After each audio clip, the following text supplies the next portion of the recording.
Magandang araw sa inyo mga kapans. Ngayong araw ay tuturo ko sa inyo paano mag-generate ng link or paano mag-generate ng gusto niyong i-promote na mga product. Kunwari gusto niyo yung mismong nabili ninyo doon sa Shopee, gusto niyong i-generate sa affiliate link ninyo. So ito yun, ituturo ko sa inyo. Punta muna kayo doon sa inyong affiliate Shopee ninyo o Shopee affiliate na account at mag-login kayo. So ayan, nandito na ako. Tapos dito kayo sa product offer. So punta kayo dito. Pagkatapos, kunwari ito yung gusto ninyong i-promote. Bali, ito yung nasa mismong video ninyo, sa inyong mga video, ito yung mismong product na ito, yung kung ito yung nabili ninyo at gusto nyong i-promote or i-generate ang link. So i-copy nyo lang itong name nya, yan, copy mo yung mismong name ng product, lahat complete talaga. Tapos balik kayo dito sa affiliate, Shopee affiliate program. Tapos i-search nyo lang dito, ayan, i-paste ninyo, tapos search, ayan, search. So ayan, lumabas siya. So nakalagay dito, commission rate 16. So maganda to. So tapos i-click nyo lang tong get link, ayan. Tapos ayan, copy link, copy nyo lang yung link, or pwede nyo i-click mismo, yan, ayan, lalabas yung extra tab, tapos get link. So ganyan lang siya. Tapos i-copy ninyo, tapos i-save nyo na yan. Sa akin ay isi-save ko dito, yan, yung mga affiliate ko, isinave ko sa Facebook na lang para madali kong ma-edit.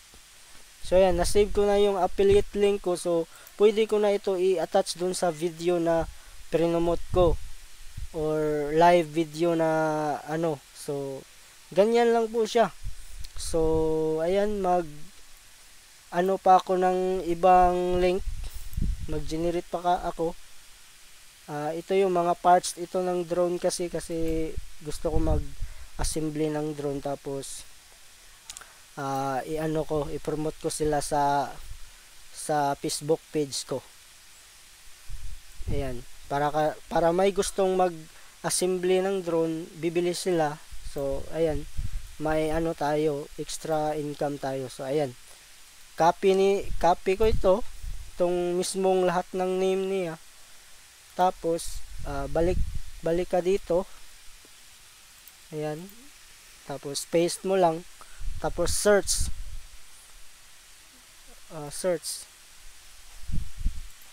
kung hindi lumabas mga kapans gaya nito, ayan, so ang mismong may-ari niyan ay hindi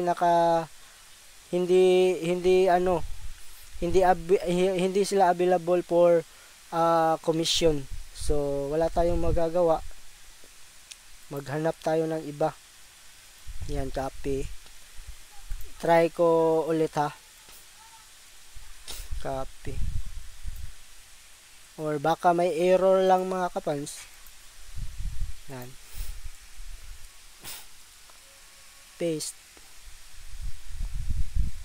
search. So ayan, wala talaga.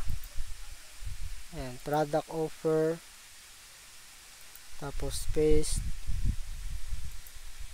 So wala talaga. So hindi sila available for commission. So iba na lang, try natin to. Tapos na itong camera.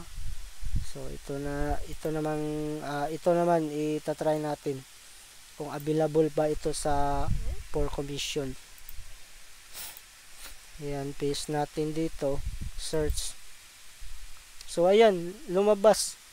available po sila for commission. So hanapin natin yung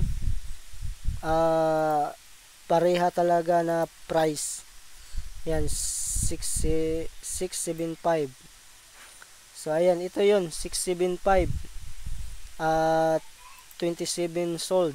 So ito yon, ito yung nangunguna. So ayan, i-generate natin yung link, tapos get the link, yan, copy. So ayan, may affiliate link na tayo sa product na yan.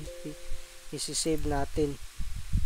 Ayan, lobat na ako. So ganyan lang mga kapansa, kasi lobat na ako, mag stop na akong mag-record. So at least na ano ninyo yung tricks dito sa pag-affiliate sa Shopee, yung mga product na gusto natin. So salamat at hope ay na catch ninyo yung ano ko, yung paliwanag ko doon. Sundan nyo lang yung video. So salamat, God bless you all.